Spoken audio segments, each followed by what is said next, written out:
Yo, what's up, YouTube? What's up, Facebook and Internet? Your boy, TheDreadMan, is back. And for the 5th consecutive year in a row, it's time for me to count down this year's biggest epic fails. That's right. The biggest epic fails of 2014 in music, sports, movies, pop culture, anything having to do with the mainstream media. And this is pretty much how this works. Oh, yeah. And also, you know what to do if this is your first time watching my video or this channel. Hit the like button, like, comment, subscribe, all of the good stuff. Now, let's get right into this. Now, who I think failed the biggest this year? First on my list, Nicki Minaj. And I'm going to tell you guys why she failed. Now, at the beginning of the year, she released a song in a video called Looking Ass Niggas. Basically, it's a video downplaying men and calling men nothing but a bunch of busters, bums, and looking ass niggas. That's how she put it. And it's pretty much talking about how men downplay and degrade women and pretty much just demoralize them.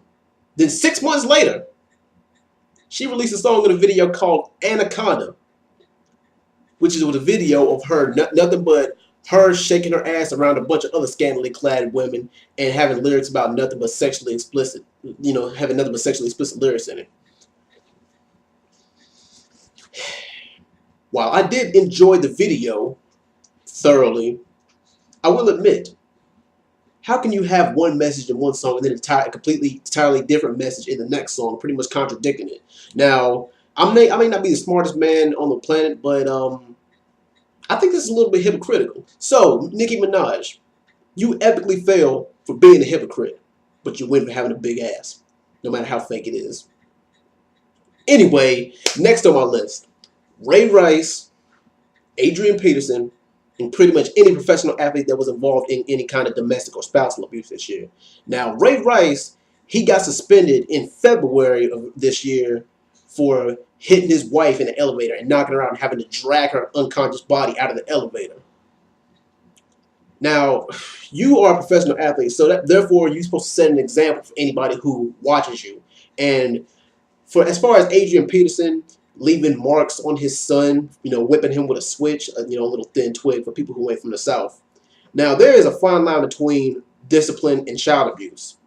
Now, if you're going to do something like that, you don't post it on mainstream media for everybody to freaking watch and view it.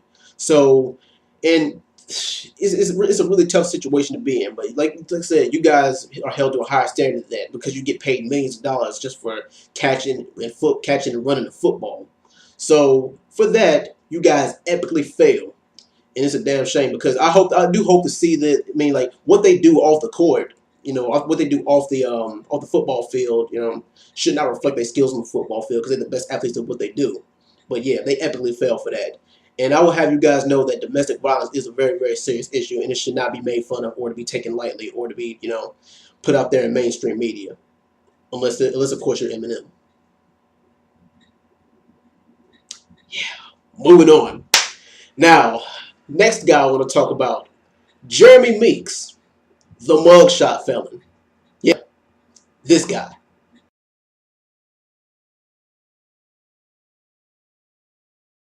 Now, this guy has a rap sheet about as long as the U.S. Constitution. He went to jail for armed robbery, drug possession, and for grand theft auto. And his photo, his mugshot went viral, and it made every single woman who's seen it go crazy. Oh my God, he's attractive, he's sexy. But yeah, this guy is a 2 or 3 time felon, and he's done 8 years in prison. And I don't know if you guys looked closely at that mugshot, but that teardrop tattoo is not just for show. Look up the history of what a teardrop tattoo means. But I can't hate on this man. I mean, I think that is an epic fail. But I mean, I think the people who follow him fail. I think he might be winning. But that whole Jeremy Meeks case, it did teach me 3 things. It taught me, 1, no matter how ugly your past is, you can have a pretty face cancels out an ugly past. 2, females is just as thirsty as niggas are, if not more. And number 3, every time a black man's in the media for something, it ain't never for anything good. But yeah, he fails on that part, and I wish him the best. Oh yeah, and all the black chicks got mad when they found out he had a Becky for a girlfriend. Yeah, a white girl. But anyway, moving on. More and more on the race issue this year. Donald Sterling, the former owner of the Los Angeles Clippers. Now, into the playoffs, which is a long time for a team to be going through any kind of thing outside of sports, He was caught on tape with his girlfriend, who's a freaking gold digger, saying a bunch of racial, a bunch of racist shit. And he had the nerve to try to excuse himself by saying, I feed my athletes, I clothe them, I buy them jewelry, I buy them cars, I buy them homes, places to stay. Motherfucker, this is not no 1785. This is not the 1700s. That does sound like slave labor to me. I mean, but don't worry, Don Sterling. Even if you are a racist asshole, racism, you'll probably end up dying long before racism ends up dying. That's a saving grace. So anyway, Donald Sterling, you ethically fail for being a racist asshole. Now, moving on. Next thing I want to talk about is the whole love triangle situation between boxer Floyd Mayweather, rapper T.I., and his wife Tiny. Now, I've racked my brain on who was really the bad guy in this situation. Is T.I. insecure for trying to come at Floyd like that? And now they met each other, and then they had a little scuffle at one of the local restaurants in Atlanta where Floyd told T.I. to pretty much control your bitch. But yeah, I'm trying to figure out why two niggas who are multi-million-dollar entertainers, one's a boxer and one's a rapper, I'm trying to figure out why the hell they fighting over a female, a married female at that. But T.I. is the one who's married to her, so why the hell is he fighting over her? But I guess it doesn't really fight the fact that these bitches be choosing. But yeah. Anyway, I mean, like, if here's one thing that you need to know about Floyd Mayweather.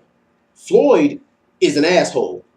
Now he can box. I mean, that doesn't take away from his skill in the ring. But yeah, you gotta expect this.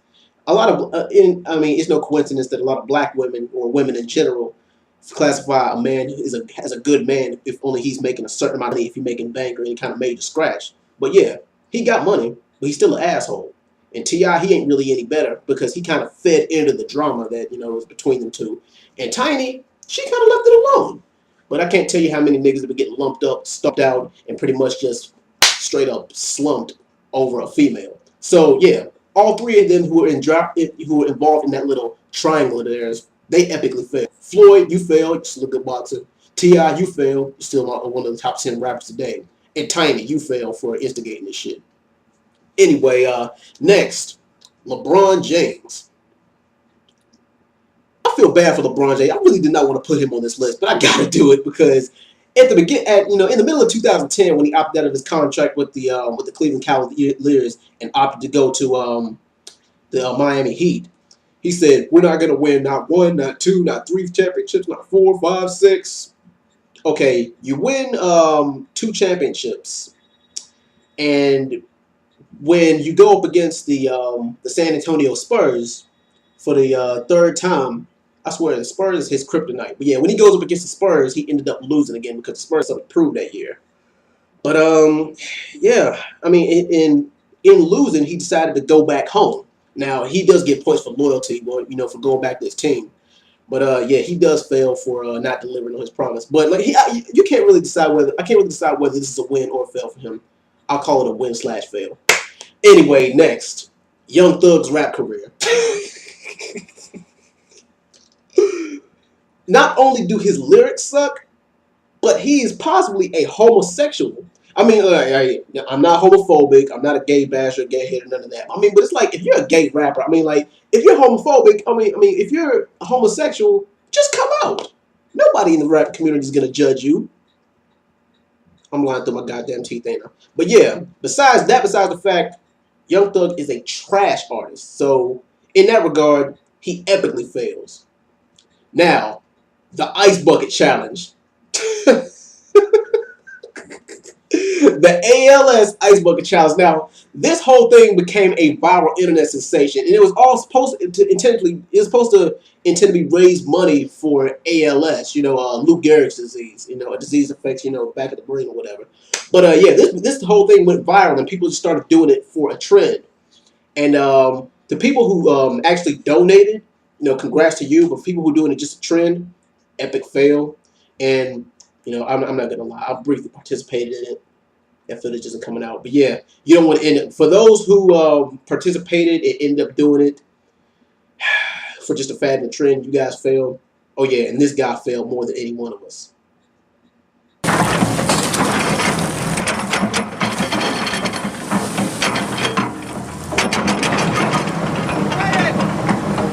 Last but not least, the Mike Brown, Officer Darren Wilson Ferguson decision.